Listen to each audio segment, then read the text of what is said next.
going to do a video about samplers.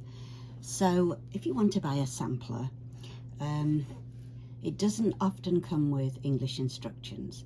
The instructions are often in Japanese, so that makes it a bit difficult if you are new to this to know what to do with them. So I have a few examples here that I'll talk about, and then when I've been looking, I've seen really 5 main questions that people ask about how to do samplers, and I'm going to try and address those in this video. And then I'll start the sampler, and then I'll go away, finish it, and then I'll come back at the end and show you the finished sampler that I make. So I really like samplers. If you've watched any of my other videos, you'll know that. I do other kinds of Sashiko too, where I do actually make the pattern myself. But I find samplers really relaxing if I don't want to mess around drawing the designs. And then I like to look at some of the sites that sell Sashiko products, and of course the real problem is that some of them are just so pretty I can't resist buying them, so I end up buying all these samplers, and then I have to make them, and it's all really fun. So in case I haven't said this before, I'm quite addicted to doing Sashiko. One thing about the samplers though is I've never actually used them in quilts. So, you know, I like to make quilts out of Sashiko, but when I'm doing it for quilts, I always draw the patterns and everything myself. Samplers I use for other things, small items, bags and pillows and things like that. So these are some of the samplers here that I got out to show. This sampler here is a little bit different. It came just like this, and it's really a grid, and it's more for you to draw your own hitomizashi type pattern on. So just to show you it, and then I'm going to put that to one side. This one again came just like this. It's a single one. I don't have any instructions or anything for it, but it's pretty obvious that, you know, I'm just going to follow the lines on this one, and that's not a very big deal. That's a nice Christmas one that I'll do closer to Christmas to put out. And then here are some of the small ones. So this one, it's actually going to make a kuguri or kugurizashi pattern. Not that expensive. It looks like this was $11.95, this one. You can see through the packet some of the lines. Made in Japan, 100% cotton. I like doing this. This is the weaving type of Sashiko, and I do have another video about the different Sashiko styles, so that you know what you're buying if you want to buy something like this. This is another one. I really prefer the blue background, and then I sew usually white Sashiko on it. So quite surprisingly, I've bought these other colours, and then I've done all the blue ones just about and left the white ones. So this one is hitomizashi pattern. I'll put that one to one side. Now this one is a much bigger one. This is what it's going to be when it's finished. Evidently I bought it from Shibori Dragon, which is a site I buy from quite a lot. They have some really good stuff. I like Shibori Dragon, and I also like Debso's, and I buy quite a lot of supplies from both of those. And then again, just another one. Obviously these all come from Japan, but now some of these samplers and kits come from Australia as well, and those are more likely to have Japanese instructions with them. So this is the one I'm actually going to do today. It's a fairly simple pattern. It's a Sashiko sampler by Daruma, which is a good company. The pattern is Morning Glory or Asageo. Quite often these patterns have a name. They're all kind of traditional patterns, and it's quite often written on the packet what the pattern is. That's kind of what it'll look like when it's done, if you can see it. But that's also printed on the fabric, so you'll see it when I take it out. So I'm just going to open this out.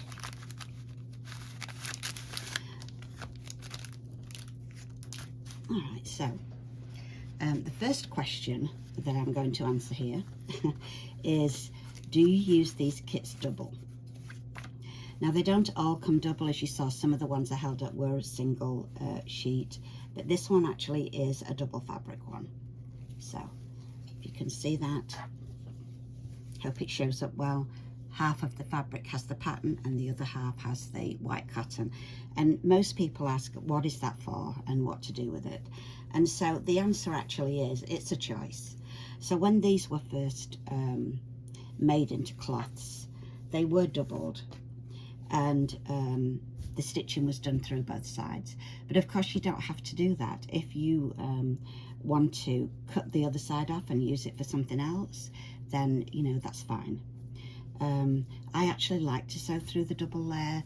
It gives a really nice stable base for sewing on, and so I usually do sew through double. The second question is, can this be ironed? So you can see this is pretty creased, and so I do need to iron this before I actually try to sew it. So the thing is, this pattern on here is water soluble, so you need to not use any kind of steam or get water on it. So when I iron, first of all, I always test a little bit with my dry iron and make sure it's not going to come off. And when I do iron it, I iron it on the wrong side. I actually have never had a pattern come off, but you know, you just never know. So I never trust it, and I always try it out. So I'm just going to go over here for the ironing board, for a minute, and just iron this. All right, so it doesn't get absolutely all the creases out, but it makes it flat enough for sewing on. And you can see the iron didn't do anything to that pattern. The third question is, how are you going to use it? What are your plans for it when it's finished? So if you're going to put a border around it, use it within something else so the raw edge doesn't matter, you can just go ahead and use it like this. If you were going to use it, make it into actually a cloth where the edges need to be finished, you would turn it the other way out, so the right sides were together, sew it around the edge, leaving an opening so you can turn it back through, trim your corners and turn it back through, and just iron it flat again to make a nice finish. Or what I usually do if I'm doing that is sew about 1/4 of an inch out, because I like to Sashiko on that stitch line. So on this though, I'm going to put it within something else. So I'm not going to worry about turning the edges in. I'm going to just leave them raw. So I want that to be flattened out together. Now you can pin this together, or you can tack it, or if you feel like it'll stay in place, you don't really need to do either. So I'm just going to put a couple of pins in it for the moment.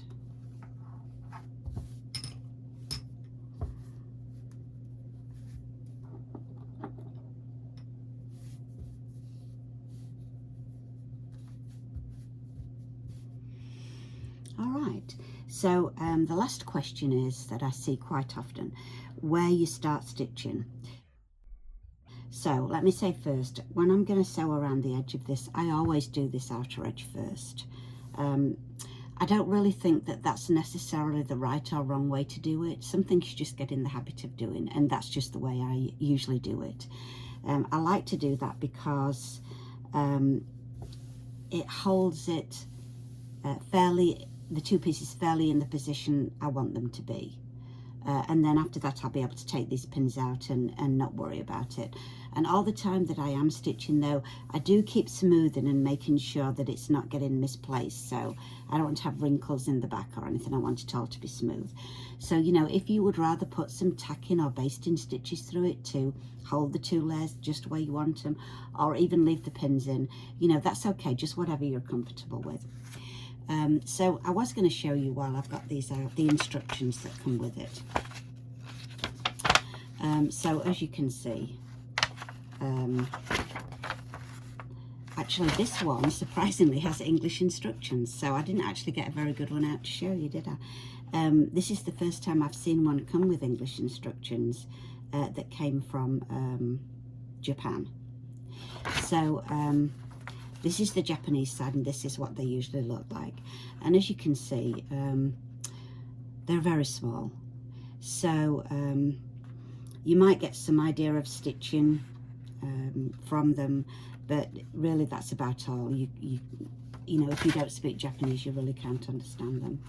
And one thing I was going to point out though on this side, which I just noticed, is here a different spelling of Moyozashi. So this is one thing that I see quite often actually, because it's translated from a Japanese symbol, a kanji or whatever symbol it is, you don't always see the same exact words for it. So I can turn that so you can see it. Generally the way you see that spelt is just without the U, sometimes with a dash, sometimes not with a dash, and with most of these Japanese styles you may see something similar to that. So let me put that away. Now on this one interesting thing that I've not actually seen before is there's a little arrow here, but I'm looking for the one that says number 1 because this one says number 2. So somewhere, oh, I see. So it looks like on this they are actually telling you number 1, sew around the outside. So that's good. And then if you come down here to where it says number 2, you can see they're telling you on the pattern, they're pointing which direction for you to sew in. Let me hold that up so you can see that better. Do you see that? Sometimes when you're not at the right angle, it's hard to see what you're showing on the camera. Then up here, it shows a 3 and a 4. So this one's actually pretty good. I've not seen that before. It's almost like it's made for somebody just beginning that hasn't done this before, and it's showing you which direction to go in. So when I actually start sewing, I'll still go around the edge first, but I will follow their directions and I'll start at 2.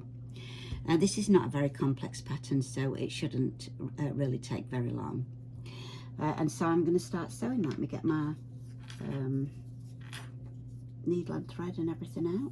So I don't think this will take more than one skein of thread, but I do have an extra one just in case, because I really hate to start things and then run out in the middle of what I'm sewing. Go ahead and thread my needle. I've got a needle threader here as well, just in case I can't thread this. Sometimes I have more trouble than others. I think this one's gonna go in. Well, no, of course not. All right. I'm just going to use my needle threader here to get this through this eye. It is a big eye. Just not what I do best, threading needles. All right. And my back's going to be hidden, so I'm going to make a knot. I'm not worried about whether I make knots in this or not because of that. And then I'm going to start here at this point that says number 1 on this particular fabric. Oh, I need my Sashiko thimble. It's got tangled up in my thread here. There we go.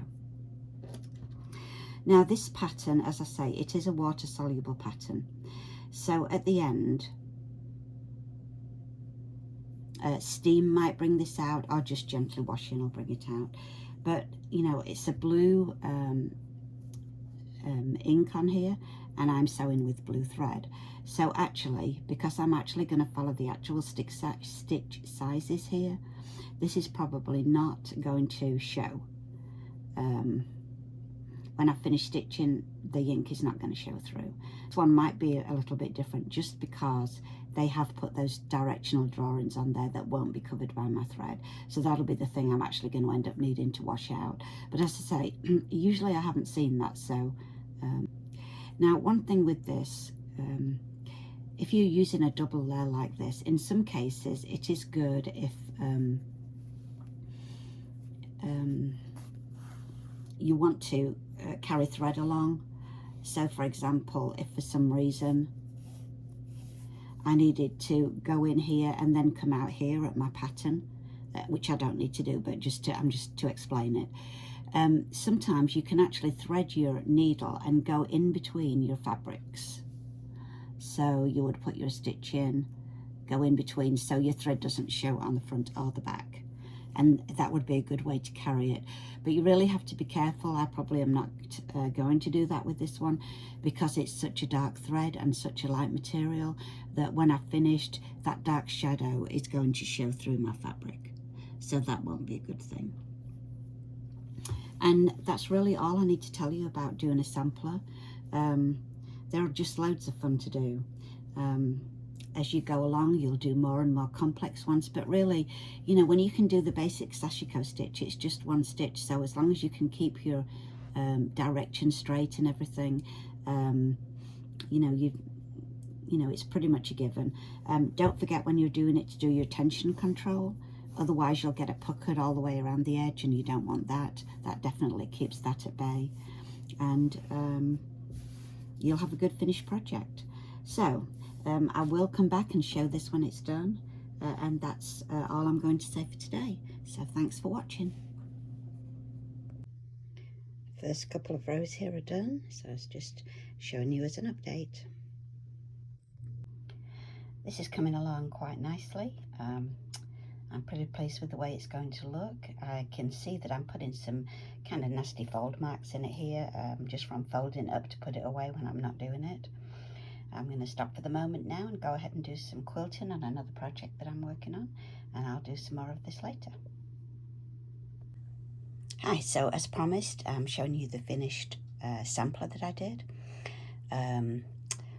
It's actually, I've got my table set up today to actually quilt on my sewing machine, so I don't have a very tidy table today to show you it on, but this is what it looks like finished. I think it came out quite good. It's not a very dense pattern. I did wash out the markings that were on there. So you'll remember there was the little indicating markings at the sides with arrows showing which way to go, and you may like that. I didn't find that particularly useful. Just meant that I had to wash the piece afterwards, which usually I don't do because usually my stitching just covers everything. But you know, it was okay, and some people might like that idea, especially if you know you've not done them before. It is a bit hard to know what direction sometimes to set off sewing in. So I don't know what I'm going to do with this yet. Maybe a quilt center, maybe a bag. So it's on the to decide pile. If ever I decide what I'm going to do, I may make a video about that. If you have any ideas, put it in the comments and I'll think about it. Anyway, hope this helped you do some samplers, and that you, you know, will maybe buy one and give them a try. They're really so much fun to do. So have a great day, make some good projects, and enjoy your sewing. Thank you.